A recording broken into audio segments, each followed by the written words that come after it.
Welcome to HS academy YouTube channel. সবাইকে জানাই সালাম ও নমস্কার। আজকে আমরা অনুপাত সম্বন্ধে শিখব। প্রথমে হচ্ছে অনুপাত দুটি সমজাতীয় রাশির মধ্যে যে তুলনা করা বোঝায় এবং একটি অপরটির উপর কত গুণ বা কত অংশ, সেটা হচ্ছে অনুপাত।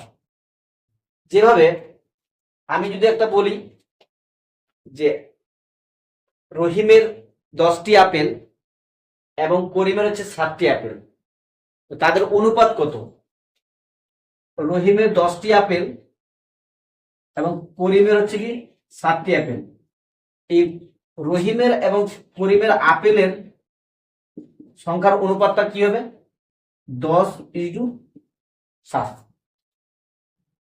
এই যে 10:7, এটাই কি হচ্ছে একটা অনুপাত। এই অনুপাতগুলো একটা পদ দিয়ে তৈরি বা একটা রাশি দিয়ে তৈরি, যেটা 10 একটা সংখ্যা এবং কি 7 একটা সংখ্যা, 10 রাশি। তো এই 10টাকে বলা হয় কি পূর্বপদ আর 7টাকে বলা হয় উত্তরপদ। এই পদের উপর ডিপেন্ড করে অনুপাতকে আমরা বেশ কয়েকটি ভাগে ভাগ করব, সেটা তোমরা একটু বোর্ডে দেখো। প্রথমে যেটা লেখা হচ্ছে লঘু অনুপাত।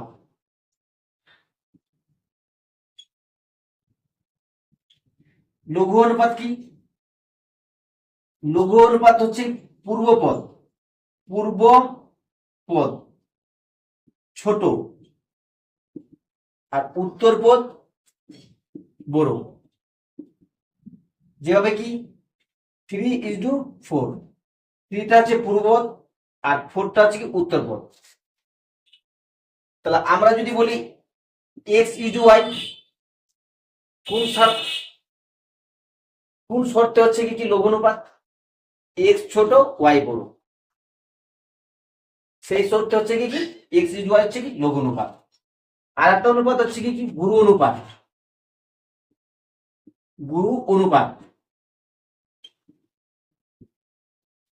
গুরু অনুপাতের কি লঘু অনুপাতের সমস্ত উল্টাটা। পূর্বপদ হবে বড়,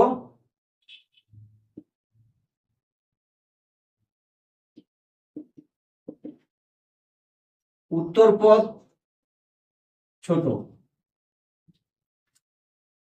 যেমন 7:5, 7টা হচ্ছে পূর্বপদ আর 5টা হচ্ছে উত্তরপদ।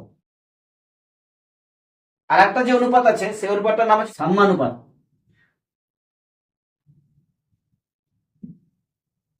1:1। যদি কোনো অনুপাতের দুটি পদ সমান হয়, তাহলে সেই অনুপাতটা হচ্ছে সমানুপাত। এখন আমরা জানবো এই লঘু অনুপাত, গুরু অনুপাত, সমানুপাত ছাড়াও আমরা ব্যস্ত অনুপাত আছে, মিশ্র বা যৌগিক অনুপাত আছে, সেগুলো জানার চেষ্টা করব। ব্যস্ত অনুপাত কোনগুলো? ব্যস্ত অনুপাত হচ্ছে কোন অনুপাতের পূর্বপদ যদি উত্তরপদ হয়ে যায় আর উত্তরপদ যদি পূর্বপদ হয়ে যায়, তো সেই অনুপাতটাকে বলে কি ব্যস্ত অনুপাত। তাহলে এইটা লিখে আমরা 3:4 এর ব্যস্ত অনুপাত হচ্ছে 4:3। এখন আমার কি ছিল? এটা এই লঘু অনুপাতটা ছিল x:y। তাহলে x:y এর ব্যস্ত অনুপাত কি হবে? y:x। যেমন 7:5 এর ব্যস্ত অনুপাত কি হবে? 5:7।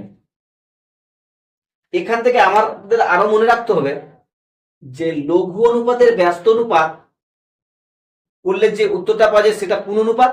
তো সেটা হবে গুরু অনুপাত। এই যে আমরা এখানে করেছিলাম 3:4, 3:4 হচ্ছে কি লঘু অনুপাত। এর ব্যস্ত হয়ে গেছে কত? 4:3।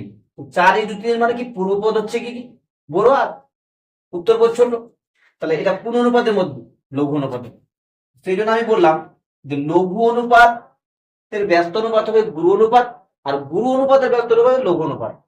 যেভাবে কি গুরু অনুপাত কত ছিল? 7:5, এর ব্যস্ত অনুপাত কত হয়েছে? 5:7। এই যে 5:7 হয়েছে, তো 5:7টা কোন অনুপাত? এটা হচ্ছে লঘু অনুপাত। এটা মনে রাখতে হবে যে লঘু অনুপাতের ব্যস্ত অনুপাত হবে গুরু অনুপাত, গুরু অনুপাতের ব্যস্ত অনুপাত হবে লঘু অনুপাত।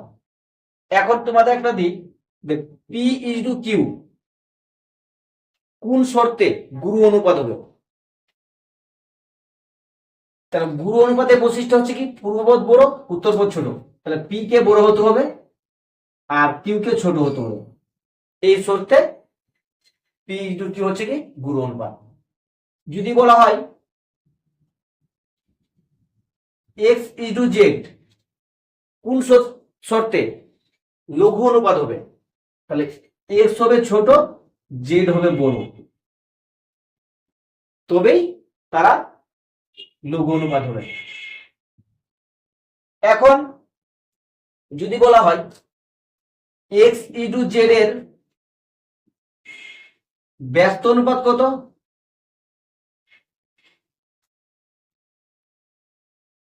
ব্যস্ত অনুপাত কি? তাহলে উত্তরটা আমাদের হয়ে যাবে Z is to X, Z is to X, উল্টে যাবে। এভাবে করে তোমরা আরো বেশি বেশি করে উদাহরণ নেবে এবং ক্লাস 6-এর 7-এর এবং 10-এর যে টেক্সট বই আছে অনুপাতের উপর ডিপেন্ড করে সেগুলো তোমরা ফলো করবে। এরপরে আমি যেটা যাব সেটা হচ্ছে কি মিশ্র অনুপাত বা যৌগিক অনুপাত। মিশ্র অনুপাত কি? দুই বা ততোধিক অনুপাত যখন একটি অনুপাতে মিশ্রিত হয়ে অনুপাত গঠন করবে সেটা হচ্ছে কি যৌগিক অনুপাত বা মিশ্র অনুপাত। যেভাবে কি 3:4 ও 5:7 এই অনুপাতে মিশ্র অনুপাতটা কি হবে? তাহলে 3 গুণিত 5:4 গুণিত 7। তাহলে 3 আর 5 গুণ করলে 15 হচ্ছে এখানে, আর 4 7 28 হচ্ছে। তাহলে এই দুটো অনুপাত একটা অনুপাতে মিশে গেল। এটা হচ্ছে কি যৌগিক অনুপাত বা মিশ্র অনুপাত। যদি বলা হয় X is to Y, Y is to Z, Z is to X এর মিশ্র অনুপাত কি হবে?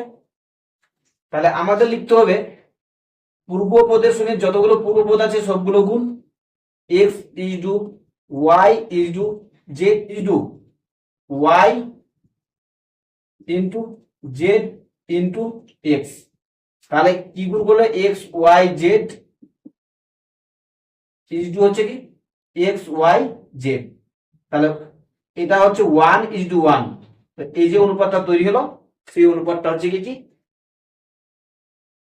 মিশ্র অনুপাত। এই এই মিশ্র অনুপাতটা কোন অনুপাতের মধ্যে পড়ছে? সমানুপাতের মধ্যে পড়ছে। এটা আমাদের সমানুপাতের মধ্যে পড়ছে। তো এই ছিল অনুপাতের পর। এরপরে আমরা সমানুপাতের পর ভিডিও নিয়ে আসবো। তোমরা বেশি বেশি করে লাইক এবং শেয়ার করো। ভালো লাগলে চ্যানেলটা অবশ্যই আমাদের সাবস্ক্রাইব করো এবং আমাদের পাশে থাকবে।